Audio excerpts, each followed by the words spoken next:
오늘도 여러분께 사연을 들려드릴 필립이 변함없이 찾아왔습니다. 구독자분들의 기대를 저버리지 않을 이야기를 들고 왔는데요. 아나무인의 이기적인 누군가를 만난 사연자님의 대반전 스토리입니다. 그럼 어떤 일이 있었는지 함께 들어보시죠. 안녕하세요. 결혼을 앞둔 32살의 헤어 디자이너를 하고 있는 여자입니다. 역겨운 시댁 이야기를 들려드리려고 펜을 잡았는데 꾸밈없이 사실대로 써보도록 하겠습니다. 필립님께서 재밌게 읽어주시리라 믿고 몇 자 적어보도록 할게요. 저는 어릴 적 부모님의 이혼으로 아빠의 손에 컸습니다. 두 분이 이혼하신 가장 큰 이유는 아빠의 직업 때문이라고 들었어요. 외가에서 아빠를 미용사라는 이유로 하찮게 여기고 무시하는 게 많았는데 나중에는 엄마가 똑같이 아빠를 심하게 무시하며 이혼을 요구했답니다. 자세한 내막은 모르지만 그렇게 이혼해서 아빠가 저를 혼자 키우셨다고 들었어요.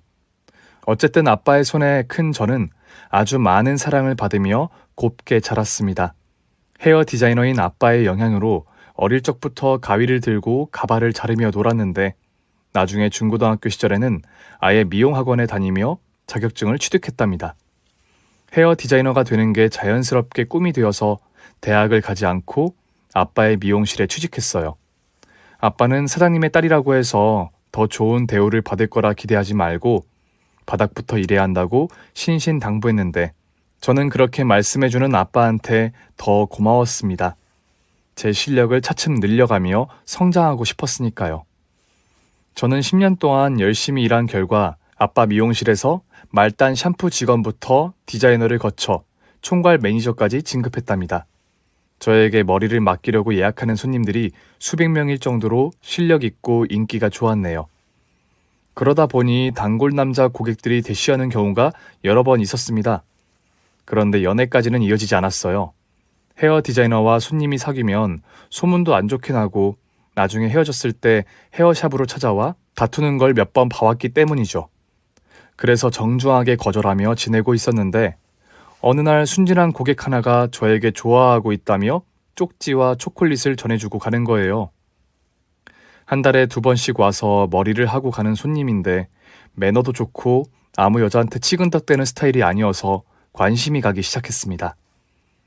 그래서 전 마음이 움직이는 대로 그 손님을 사석에서 만나게 되었고 저만의 규정인 손님과 사귀지 않는 걸 깨버리고 말았답니다. 그런데 평범하게만 알고 있던 그는 한국에서 제일 가는 대기업을 다니는 데다 유학파에 잘 사는 집안의 아들이더라고요. 이런 거로 사람을 평가하면 안 되지만 차도 벤츠를 끌고 다녔고 시계나 구두 모두 비싼 명품을 감고 다니더라고요. 물론 이것들을 모를 때 사귀기 시작했는데 능력 있는 남자라는 걸 알게 되자 기분이 좋았어요. 남자친구는 조용한 성격에 매너가 머리부터 발끝까지 있는 사람이어서 제 기분을 나쁘게 하는 경우가 한 번도 없었어요. 또 잠자리도 제가 마음이 열릴 때까지 기다리겠다며 불필요한 터치도 하지 않아 너무 고마웠답니다. 이런 멋지고 잘나고 배려 넘치는 남자친구와 2년 동안 연애를 예쁘게 하자 결혼 이야기가 오갔어요. 그가 저 없이는 못 살겠다는 말을 자주 하곤 했는데 빈말이 아닌 진심으로 하는 말 같았고 저 역시 같은 마음을 가지고 있어 운명의 짝으로 평생 곁에 두기로 결론을 내렸죠. 그래서 먼저 남자친구의 집에 인사를 드리러 갔어요. 그이는 저처럼 한부모 가정에서 자랐는데 아버지가 아닌 어머니 밑에서 자랐답니다. 홀어머니가 아들을 얼마나 귀하게 여길지는 진작부터 예상하고 있어 태도를 바르게 하고 잘 보이려고 노력하고 찾아갔네요. 그런데 처음 제 얼굴을 본 시어머니는 제 전신을 스캔하더니 떨떠름한 표정을 지으셨습니다. 네가 결혼하겠다는 애가 이 여자니? 겉멋을 얼마나 부렸는지 눈이 아프다. 엄마, 혜리가 헤어 디자이너라서 화려해 보이는 거야. 별로 꾸미지 않았는데 빛이 나는 거라고. 잠깐 뭐라고? 헤어 디자이너? 그러니까 이 아가씨가 미용사라는 거니? 내가 말하지 않았었나? 말하긴 뭐래. 네가 회사원이라고 말했었잖아. 아, 그랬나? 혜리가 일하는 헤어샵도 회사야. 직원이 10명도 넘는 곳이니까 회사원이라고 해도 맞는 말이지. 말 같은 소리를 해라. 남의 머리나 만지는 시다바리를 직장인으로 둔갑하니? 어디서 되도 않는 년을 데리고 온 거야? 내가 널 이런 천박한 일을 하는 애한테 장가 보내려고 그 고생을 하며 널 키운 줄 알아? 당장 쟤 내 눈앞에서 치워라. 저는 이런 치욕은 처음인데다 화가 머리끝까지 올라서 바로 시댁에서 나와버렸습니다. 얼마나 큰 모욕감을 느꼈던지 눈물이 멋대로 흘려내렸고 온몸이 사시나무처럼 부들부들 떨리더라고요. 아빠가 외가 식구들에게 당했던 수모가 이런 걸까 하며 결혼이라는 게 끔찍해졌답니다. 저를 따라 나온 그이에게 당장 헤어지자며 따귀를 날려버렸어요. 당신 어머님 정말 무서운 사람이다. 저런 분을 시어머니로 모시느니 차라리 결혼을 하지 않는 게 낫겠어. 오늘부로 자기랑 끝이니까 다신 내 앞에 나타나지 마. 혜리야, 잠깐만 내 말 좀 들어봐. 엄마가 나 하나만 보고 사셨던 분이라 말이 거칠게 나온 거야. 네가 아니라 누굴 데려갔어도 똑같이 대했을 거라고. 지금 그걸 변명이라고 하는 거야? 그리고 우리 아빠도 나 하나만 보고 사셨는데 당신 어머님처럼 저러진 않는다고. 길게 말하고 싶지 않아. 여기서 쪽내. 제발 이러지 마. 내가 어떻게 해서든 엄마 마음을 돌릴게. 그리고 자기한테 사과하게 만들게. 어? 아니, 싫어. 내 인생에서 가장 치욕적인 말을 한 분을 시어머니로 모실 수 없어. 난 할 말 다 했으니까 이만 갈 거야. 따라오면 가만두지 않을 테니까 돌아가. 그렇게 부들부들 떨리는 몸으로 남자친구에게 이별을 고하고 집으로 돌아왔습니다. 그런데 쉽게 흥분이 가라앉지 않아 잠도 쉽게 오지 않더군요. 결국 뜬 눈으로 밤을 지새우고 방에서 나왔더니 아빠가 심각한 상황인 걸 눈치채시고 말씀하셨습니다. 어제 애인 부모님 만난다더니 뭐가 잘 안 된 거야? 울었는지 눈이 퉁퉁 부었네. 응? 아니야. 그냥 부은 거야. 네 얼굴에 다 쓰여 있어. 좋지 않은 일이 있었다고 말이야. 시댁에서 널 탐탁지 않게 생각하셨니? 반대라도 하신 거야? 아빠 더 이상 묻지 말아줘. 그리고 오빠랑은 헤어졌으니까 그런 줄 알아. 에이구, 그 녀석하고 헤어지기까지 했어? 결혼까지 생각했던 사람과 하루아침에 헤어졌으면 진짜 큰 충격을 받은 거잖아. 무슨 일인지 끝까지 말 안 할 거야? 그냥 헤어졌다는 것만 알고 넘어가줘. 얼른 샵으로 출근하자, 아빠. 아빠가 제가 들었던 말을 아시게 되면 저보다 더한 상처를 받을까봐 입을 굳게 다물었습니다. 샵에 출근해서는 프로답게 사적인 감정을 버리고 일에만 몰두했어요. 여느 날처럼 많은 예약 손님의 머리를 하느라 정신이 없었는데 잠시 짬이 나서 바람을 쐬려고 샵 밖으로 나갔더니 그 자리엔 남자친구가 서 있었습니다. 자기야, 이제 쉬는 거야? 자기가 전화도 안 받고 카톡도 씹길래 찾아왔어. 자기 나올 때까지 무작정 기다리고 있었어. 내가 더 할 말 없다고 했지. 좋은 말 할 때 그냥 가라. 자기야, 제발 이러지 마. 그리고 어젯밤에 엄마랑 이야기해봤는데 엄마도 자기가 심하게 말한 걸 인정했어. 잘못해서 사과하고 싶다고 하셨어. 이미 버스는 떠났거든? 난 당신 어머니랑 다시 마주볼 일 없으니까 그만 가. 그이가 연신 잘못했다고 시어머니가 사과를 한다고 했는데도 제 마음이 열리지 않아 거절하고 들어왔습니다. 하지만 그이는 매일 저희 샵 앞으로 찾아와 사과하며 자기를 받아달라고 애원했어요. 제가 왜 손님과 사귀어서 이런 불편한 일을 겪게 되었는지 참 한심스럽더라고요. 남자친구는 샵 앞에서 얼쩡대다가 아빠를 만나기도 했어요. 시어머니가 저에게 막말을 한 건 생략하고 작은 갈등이 있다고 둘러대며 제 마음을 돌려달라고 구걸했더라고요. 아빠는 제가 내린 결정을 무르게 할 뿐이 아니셔서 그 일을 좋은 말로 돌려보내며 찾아오지 말라고 일렀습니다. 그래도 그는 말을 듣지 않고 저를 보고 대화를 시도하려고 여러 날을 찾아왔어요. 어찌나 끈질기던지 샵에 계시던 손님들도 모두 다 알게 되었답니다. 그래서 또다시 찾아오면 경찰에 스토커로 신고하겠다고 일렀고 남의 혼삿길 막는 짓은 그만하고 꺼지라고 마지막 경고를 하고 돌아왔어요. 그제야 눈에 가시인 그가 떨어져 나갔답니다. 그렇게 샵과 집을 오가며 평범한 보통의 날을 보내고 있던 어느 비가 억수처럼 쏟아지는 날이었습니다. 그날은 아빠가 출장이 있어서 저 혼자 출근을 해야 해서 택시를 타고 샵으로 향했죠. 20분 정도 걸릴 거리를 1시간이 걸려 도착을 했는데 샵 앞으로 유턴을 하지 못하고 횡단보도에 내렸습니다. 이윽고 보행자 신호에 불이 들어와 조심조심 걷기 시작하는데 누군가 저를 밀어서 아스팔트 바닥에 넘어졌어요. 출근길에 옷이 다 젖어서 화가 머리까지 치솟아 뒤를 돌아보는데 제 남자친구가 쓰러져 있는 겁니다. 알고 보니 비가 억수같이 세게 내리며 표지판 기둥이 저를 향해 쓰러지던 중 그이가 절 발견해 앞으로 밀어내고 자기가 쇠파이프에 깔리고 만 겁니다. 전 너무 무섭고 당황해서 잠시 멈칫하다가 이내 도와달라는 비명을 지르며 그에게 다가갔어요. 기절한 남자친구의 호흡이 거의 느껴지지 않아 심폐소생술을 시작했어요. 숨을 토할 때까지 멈추지 않을 생각으로 계속 가슴을 압박했답니다. 그리고 잠시 후 기침을 콜록거리며 그이가 깨어났고 저를 올려다보며 괜찮으냐고 묻더라고요. 바보야, 네가 뭔데 날 구해. 우리 끝난 사이잖아. 끝나긴 뭐가 끝나. 내가 죽는 한이 있더라도 너랑은 꼭 결혼할 거야. 혜리야, 나 졸리다. 잠들면 안 돼. 지금 구급차가 오고 있으니까 정신 차려. 너 죽으면 진짜 헤어질 거야. 나랑 결혼하고 싶으면 눈 똑바로 뜨라고. 그랬더니 그이는 눈에 힘을 부릅뜨고는 말똥말똥하게 정신을 차렸어요. 이윽고 구급차가 와서 저와 남자친구는 병원으로 이송되었습니다.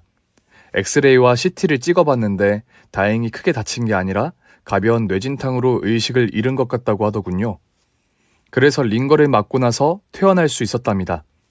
저를 위해 목숨까지 바치려고 한 그 일을 또다시 버릴 수는 없는 노릇이어서 다시 마음을 받아주기로 했어요. 과거 시어머니가 무슨 말로 상처를 주었든 간에 이젠 아무런 상관이 없었습니다. 저는 그 일을 인생 끝날 때까지 사랑하기로 맹세를 했답니다. 그래서 깨졌던 마음을 다시 이어붙이고 연애를 시작했어요. 그이는 변함없이 절 사랑해주는 데다 여전히 결혼하고 싶은 마음이 굴뚝 같더라고요. 그래서 다시 만난 지 2달 만에 시댁에 다시 찾아가게 되었습니다. 시어머니가 저에게 사과하고 싶다는 의사를 밝히셔서 좋은 마음으로 선물을 사들고 찾아갔죠. 긴장을 하며 시댁에 들어서자 어머님이 전과는 달리 따뜻한 미소를 지으시며 반겨주셨답니다. 어서 와요, 혜리 양. 이렇게 다시 보니 너무 좋네요. 지난번에는 내가 크게 잘못을 했죠. 진심으로 미안하게 생각합니다. 혜리 양이 너그럽게 이해해주면 좋겠어요. 감사해요, 어머님. 이렇게 사과해 주시니 지난 일이 다 잊혀지는 기분이네요. 여기 제가 작은 선물을 준비해 왔어요. 시어머니는 제가 내민 선물 상자를 받으며 기뻐하셨습니다. 어머나, 샤넬 지갑이네. 그런데 작년에 나온 거네. 신상품이면 더 좋았을 텐데. 네? 마음에 안 드세요? 아니, 어색한 것 같아서 농담 좀 해봤어. 유머야, 유머. 아, 네, 그럼 마음에 드시는 거죠? 어서 들어와서 밥 먹어. 준비 다 해놨으니까. 시어머니는 제 선물이 마음에 들지 않으셨는지 말을 돌려버리더군요. 큰 마음 먹고 산 명품 지갑인데 말이죠. 어찌됐든 식탁에 앉아 그이와 어머님 셋이 밥을 먹었습니다. 반찬들이 다 맛있어서 깜짝 놀랐어요. 어머님, 손맛이 엄청나시네요? 너무 맛있어요. 이거 다 반찬 가게에서 사온 거야. 난 음식에 소질 없어. 맛있다니 다행이네. 많이 들어. 아, 그렇구나. 네, 어쨌든 맛있게 먹을게요.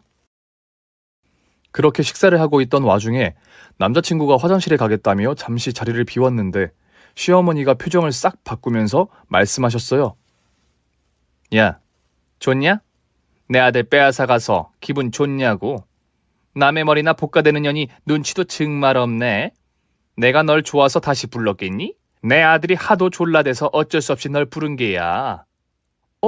어머님, 그럼 저한테 사과한 것도 다 거짓말이세요? 저를 받아주실 마음이 있다는 것도? 당연하지. 내가 미쳤다고 너 같은 싼티나는 년을 며느리로 들이겠느냐? 게다가 니깟 년이 감히 내 아들을 찾다고? 기가 차서 말이 안 나온다, 이년아. 어머님, 그래서 저더러 어떻게 하라고 부르신 거예요? 방금 말했잖아. 내 아들이 너 아니면 죽어도 다른 여자는 만나기 싫다니까 어쩔 수가 없었다. 난 바로 결혼시킬 생각 없으니까 내 아들이 널 질려서 차버릴 때까지만 만나라. 어머님, 죄송하지만 전 이 결혼 꼭 할 겁니다. 성재 씨가 내 목숨을 구해준 은인에다가 누구보다 절 사랑해주는 사람인데 어떻게 놓치겠어요? 성재 씨가 저를 차버릴 일은 절대 없을 테니 그냥 허락하시죠. 그리고 이렇게 뒤에서 몰래 말씀하지 말고 성재 씨 앞에서 대놓고 말씀하세요. 누구 편을 들고 누구의 말을 들어줄지 구경이나 해보자고요. 뭐야? 이 빌어먹으려니 어디서 까불고 있어?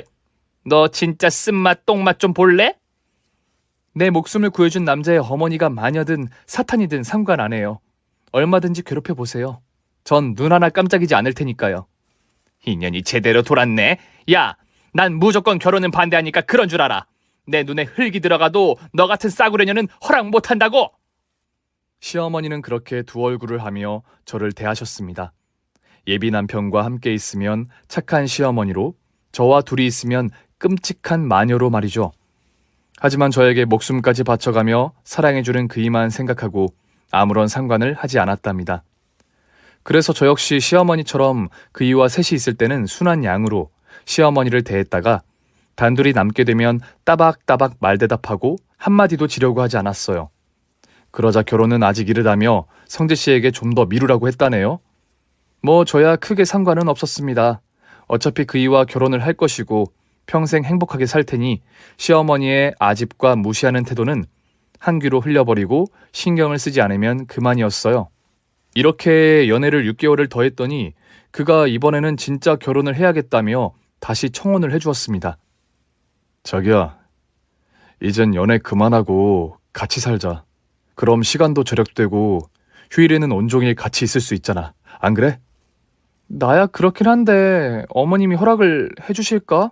내후년이나 결혼하라고 하셨는데 벌써 결혼하겠다고 하면 또 뭐라 하실 거야. 됐어. 결혼은 내가 하지 엄마가 하나. 더 기다리는 것도 지치니까 그만 내 마누라가 되어줘. 그럼 그럴까? 좋아, 어머님한테 상견례 이야기를 꺼내봐. 나도 아빠한테 언지를 드릴 테니까. 좋았어. 드디어 혜리의 남편이 되다니. 이젠 다른 꿈 같은 건 하나도 없다고. 고마워 혜리야.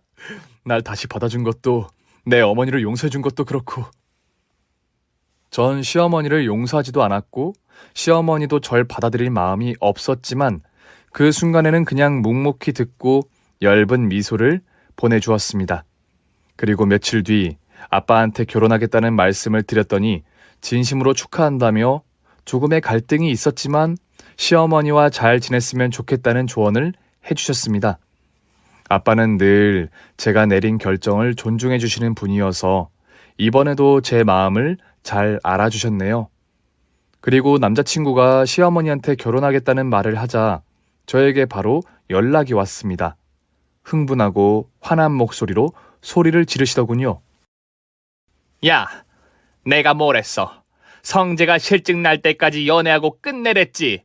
그런데 뭐? 결혼을 하겠다고? 내가 너 같은 산티나는 년을 왜 며느리로 들여야 해? 알아듣게 얘기했으면 조용히 연애만 하다 헤어질 것이지. 어디 내 아들한테 빨대 꽂을 생각을 해? 너 솔직히 말해봐라. 내 아들 능력 보고 결혼하겠다는 거지? 대기업 다니는 억대 연봉 받는 남자한테 기생하면서 호강하려는 속셈 아니야? 어머님, 결혼은 성재 씨가 먼저 하자고 했어요. 물론 저도 같은 마음이고요. 그리고 성재 씨가 저한테 실증이 날 일은 없을 거예요. 저만 평생 쫓아다닐 사람이라고요. 아직도 그걸 못 느끼고 있는 어머님이 참 안쓰럽네요. 여하튼 상견례 날짜 잡히면 연락드릴게요. 이년아, 네가 아무리 여우같이 굴어도 나한테는 안 통해. 상견례장에 부르면 내가 싹 다 엎어버리고 끝장낼 거야. 더러운 꼴 당하기 싫으면 지금이라도 포기해라.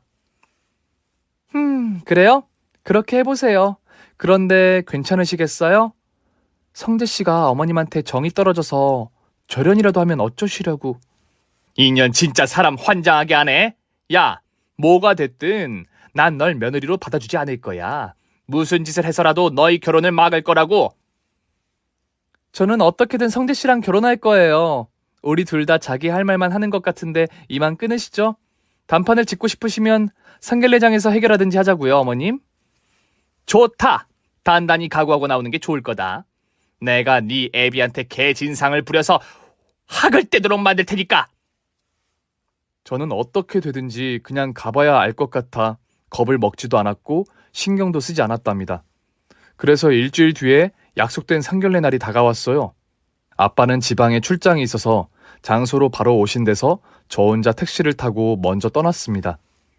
그런데 주말이라 그런지 차가 많이 밀렸어요. 설마 늦진 않겠지 하는 마음으로 초조하게 갔는데 다행히 약속 5분 전에 도착해 예약한 방으로 들어갔습니다.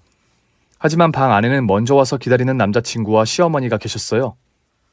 어머, 빨리 오셨네요, 어머님. 그야 당연하지. 중요한 자리인데 늦어서야 되겠느냐? 그런데 네 아버지는 어디 가셨니? 어제 부산으로 출장을 가셨거든요. 지금 거의 다 오셨다고 연락 왔어요. 죄송하지만 조금 기다려주시면 안 될까요?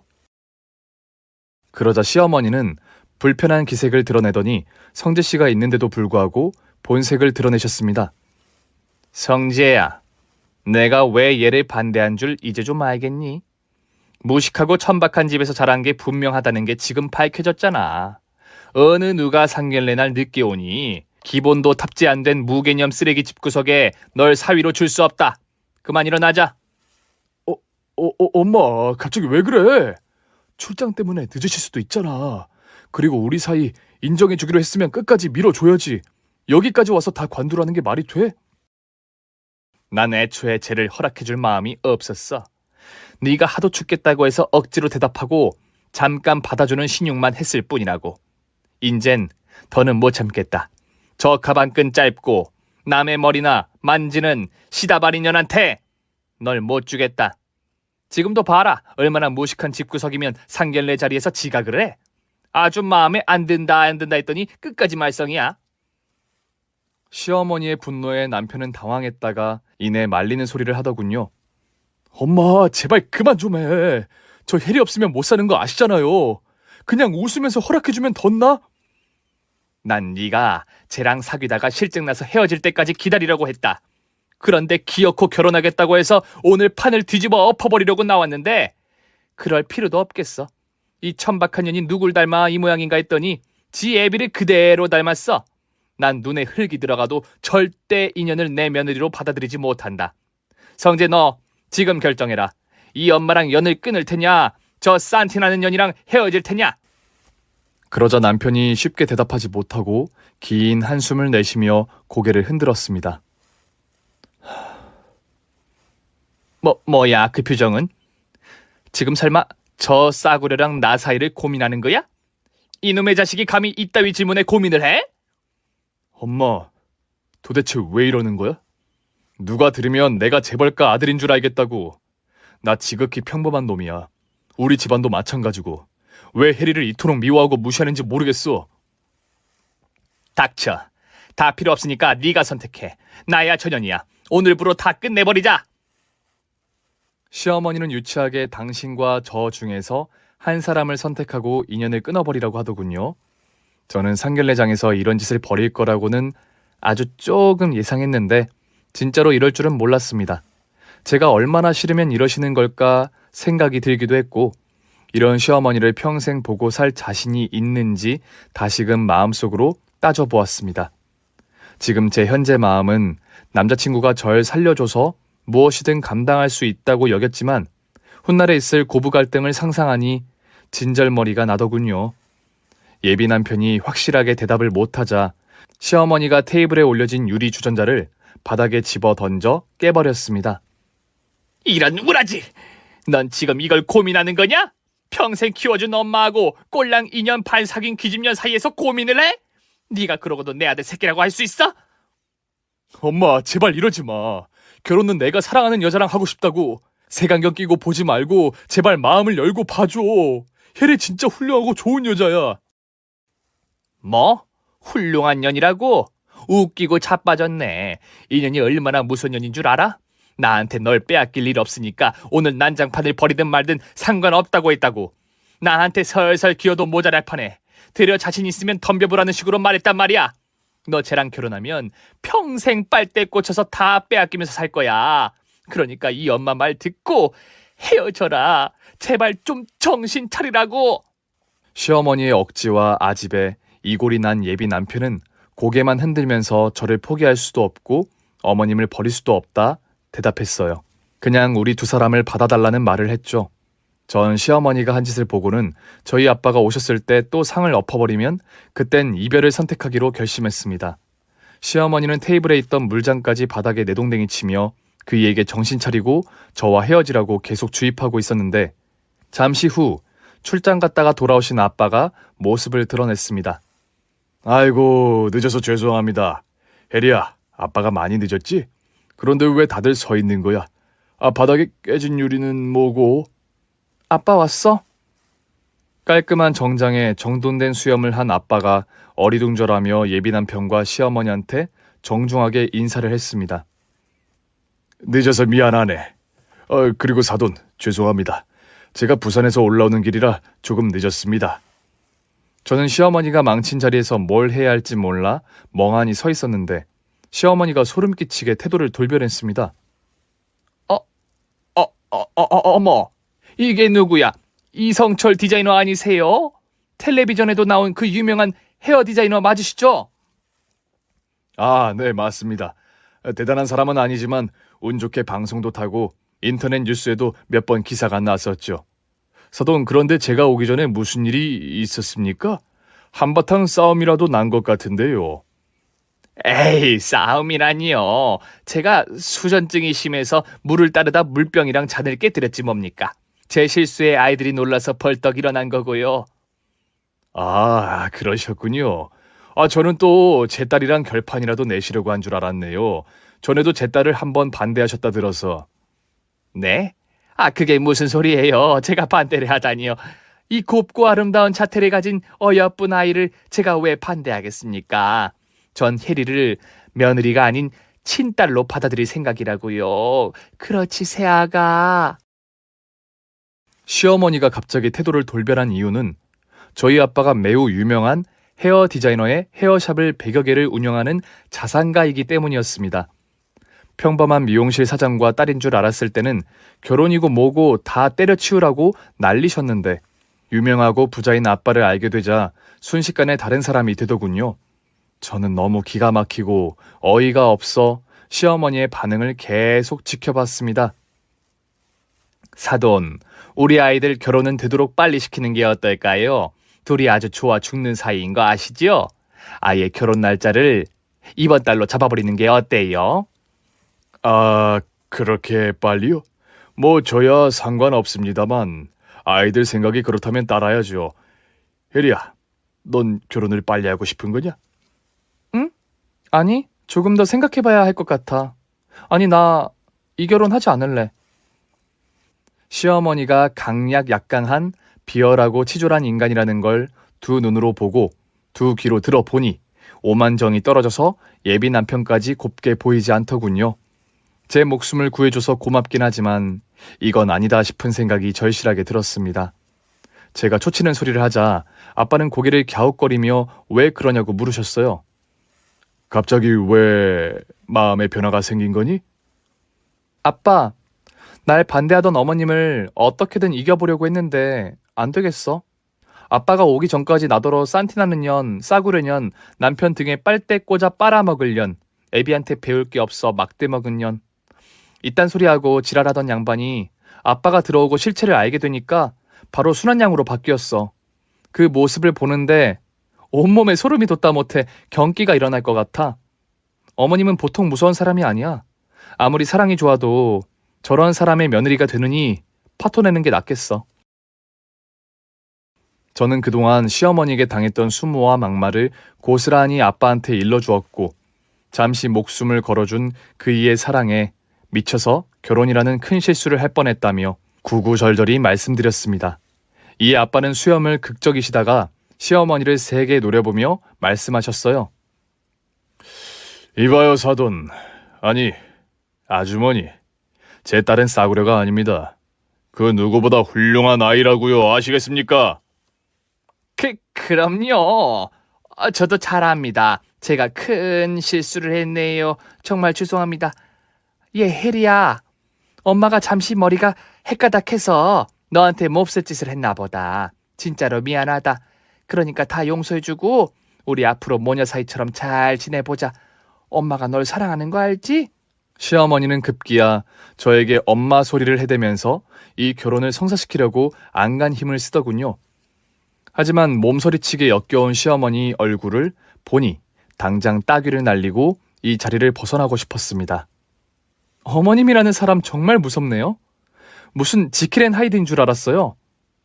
조금 전까지 저한테 쌍욕과 무시하는 말을 남발하다가 유명하고 잘나가는 아빠를 보더니 태도를 이렇게 바꾸세요? 차라리 일관되게 똑같이 아빠를 대했더라면 이해라도 되었을 텐데 이젠 어머님이 어떤 분인지 저도 잘 모르겠어요.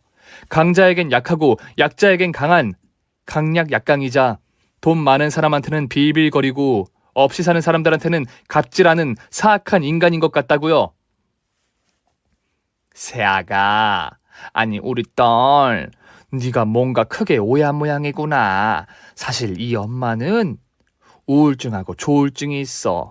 그래서 너에게 헛소리를 남발한 거란다. 딸아, 너그럽게 이해해주고 이 늙고 못난 애미의 자식이 되어주렴. 응? 끝까지 변명과 핑계를 늘어놓는데 공포 영화를 보며 느꼈던 불쾌함과 소름이 가시지 않았어요. 옆에 앉아 계신 아빠는 이 모든 상황을 이해하고 계셨는지 저에게 자리에서 일어나자는 눈치를 주셨습니다. 그런데 예비 남편은 간절한 눈빛으로 자신을 버리지 말라는 신호를 보냈어요. 자기야, 우리 헤어지자. 도저히 안 되겠어. 당신 엄마랑 한 식구가 되느니 평생 솔로로 사는 게 낫겠어. 이젠 당신 얼굴도 꼴 보기가 싫어진다. 전에 날 구해줘서 다시 자기한테 마음이 갔던 건 그냥 고마워서 그랬던 것 같아. 그게 아니면 지금 어머님의 꼴을 보고도 자기를 사랑했겠지. 그런데 어머님한테 오만정이 떨어진 건 물론이고 당신 얼굴도 역겨워 보여. 아무래도 안 되겠으니 여기서 쪽내자. 그리곤 아빠의 팔을 잡고 자리에서 일어났더니 그이가 문 앞을 가로막았습니다. 그러더니 무릎을 꿇고 비이기 시작했어요. 자기야, 혜리야, 내가 이 자리에서 엄마랑 연을 끊을게. 다신 엄마를 보고 살지 않을 테니 우린 헤어지지 말자. 나도 그동안 엄마 때문에 무진장 힘들었어. 어렸을 때부터 내가 하고 싶은 건 하나도 못하게 하고 엄마가 시키고 싶은 공부만 시켰어. 난 미대에 가서 화가가 되고 싶었는데 강압적으로 가스라이팅을 해서 억지로 공부해서 돈 많이 버는 회사에 다니게 된 거야. 자기도 피해자지만 나도 마찬가지라고. 이젠 저 지긋지긋한 엄마의 명령을 그만 듣고 살고 싶어. 혜리야, 네가 나의 희망이야. 제발 날 버리지 말아줘. 이 멍청아, 네가 힘들었던 건 알아서 해결해. 네 엄마한테 벗어나고 말고는 네 문제이지 내 문제가 아니라고. 지금 이 자리에 대해서만 말해. 난 너랑 결혼하지 않겠다고 결론을 내렸고 넌 수긍하고 내 앞에서 꺼져야 하는 거야. 그러자 예비 남편은 오열하며 울기 시작했고 이를 보다 못한 아빠가 그이의 뺨을 내리치며 그만 정신 차리고 물러나라고 소리쳤습니다. 그는 길을 터주었고 저희 부녀는 그곳을 탈출할 수 있었습니다. 이별 후 성재 씨가 계속해서 찾아왔는데 제가 이를 거부하고 경찰에 연락해 접근 금지 신청을 했답니다. 그래서 그이는 제 근처에 발도 붙이지 못하고 혼자 아픔을 감당해야만 했네요. 이 사실을 알고 시어머니가 제가 일하는 헤어샵에 찾아오셨습니다. 우리 딸, 아직도 이 엄마를 용서하지 못했니? 지금 성재가 내 얼굴을 보지 않겠다고 집을 나갔어. 혜리야, 네가 받아줘야만 우리가 모두 다시 행복해질 수 있어. 그러니 제발 내 아들과 결혼해주렴. 모두가 행복해지다뇨? 어머님과 성재 씨가 행복해질 수는 있겠지만 저는 아니에요. 당신처럼 무서운 사람을 한 식구로 여기고 사는 건 생지옥과 다름없다고요. 여기 찾아와서 아무리 설득해도 소용없으니까 당장 나가세요. 내가 여기서 무릎을 꿇으면 용서해 주겠니? 자, 꿇었다. 이 노인네의 실수를 용서해다오. 저는 한숨을 냈다 쉬며 제발 꺼지라고 말해봤는데 시어머니는 꿈쩍도 하지 않으셨습니다. 이윽고 여러 샵을 돌던 아빠가 제가 일하는 샵으로 도착해서 상황을 모두 보게 되셨어요. 아이쿠, 사돈 아줌마 오셨어요. 또 제 딸한테 빌러 오신 거예요?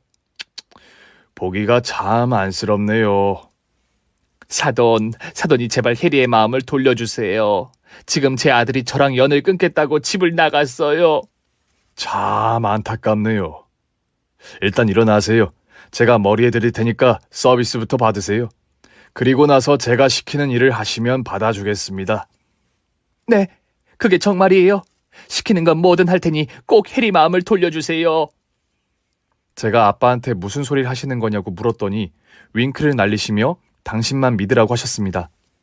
그래서 기대에 찬 시어머니를 의자에 앉히고 아빠가 직접 머리를 시작하셨어요.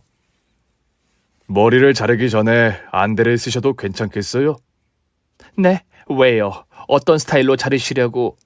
아, 이거 화해의 의미로다가 깜짝 이벤트 해주시는 건가요? 눈치 없는 시어머니는 자기의 선물인 줄 알고 들떠서 안대를 착용했습니다. 이윽고 아빠의 손에는 가위 대신 바리깡이 들렸고 그걸로 시어머니의 모든 머리카락을 빡빡 밀어버렸습니다. 또 얼마 있지 않은 눈썹까지 모두 흔적 없이 깎아버렸죠. 전 아빠한테 이게 뭐하는 짓이냐고 물었는데 시종일관 당신만 믿으라며 시어머니의 머리를 면도까지 하더군요. 그리고 안대를 벗겨주었습니다. 어머나, 이게 뭐야? 사돈, 해도 너무하시네요. 저한테 벌을 내리려고 이러신 거예요?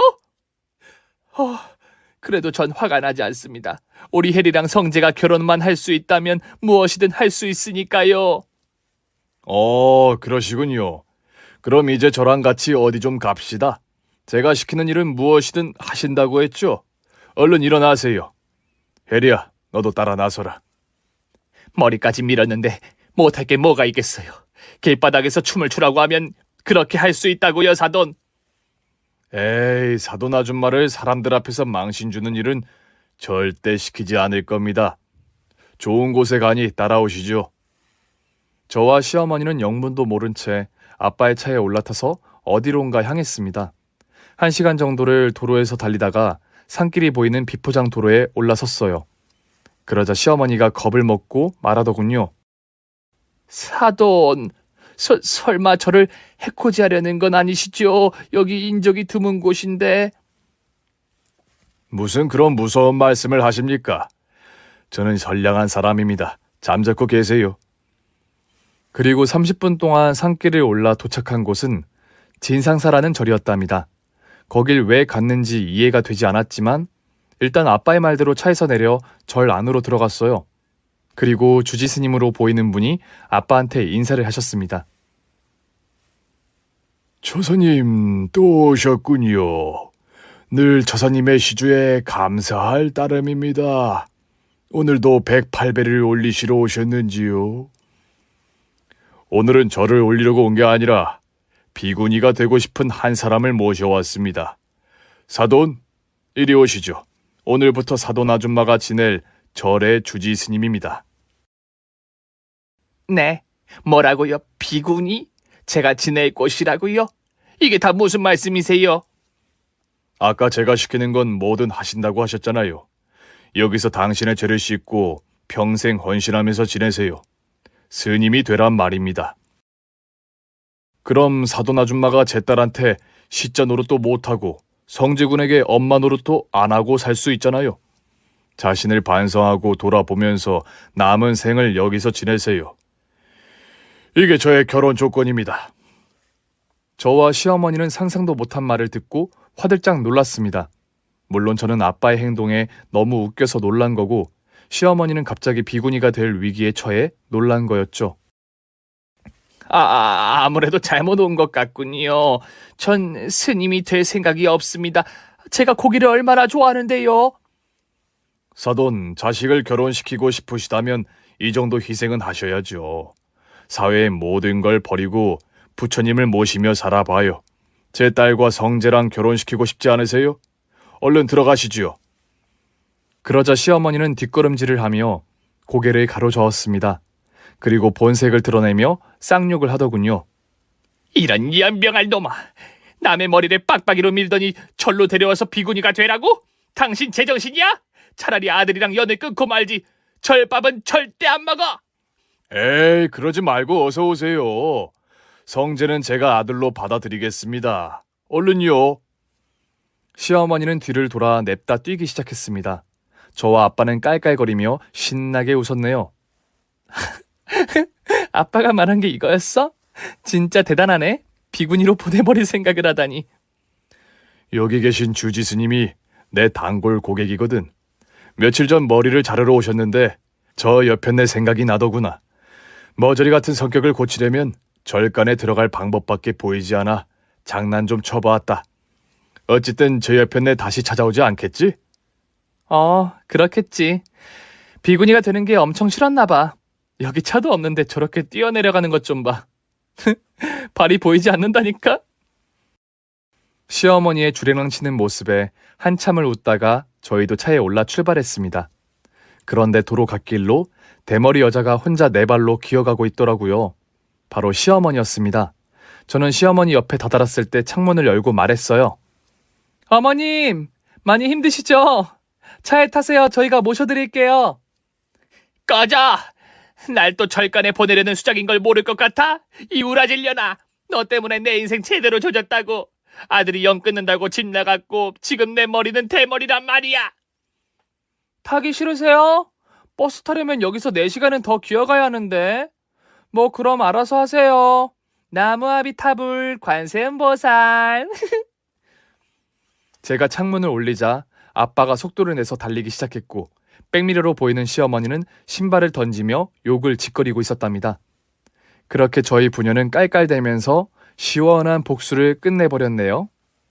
남편이 될 뻔한 성재 씨는 진짜로 시어머니와 인연을 끊고 어디론가 사라졌답니다. 직장도 관두고 말이죠. 나중에 소식을 들었는데 뒤늦게 미술을 배우기 시작했다네요. 그동안 시어머니 때문에 참아왔던 꿈을 다시 도전하기로 한 모양입니다. 그이는 제 심정을 이해했는지 다시는 찾아오지 않았어요. 또 시어머니는 혼자 잘 지내는가 싶더니 얼마 못 가 아들이 그리웠는지 폐인이 되고 말았답니다. 어디로 떠났는지 알 수가 없어 술에 빠져서 고독한 외로움에 빠져 산다네요. 그게 가장 큰 벌이 아닐까 하는 생각이 듭니다. 자식에게 버림받는 것만큼 슬픈 일은 있을 수 없으니까요. 모두 뿌린 대로 거둔 셈이니 별로 불쌍하게 보이진 않습니다. 그리고 저는 이듬해 아빠가 세운 헤어샵을 벗어나 제 이름을 건 샵을 오픈했답니다. 아빠의 이름이 걸린 샵은 제 힘으로 손님들을 끌어모은 게 아닌 것 같아 스스로의 재능이 얼마나 되는지 그리고 더 많이 성장하고 싶어서 이 같은 결정을 했죠.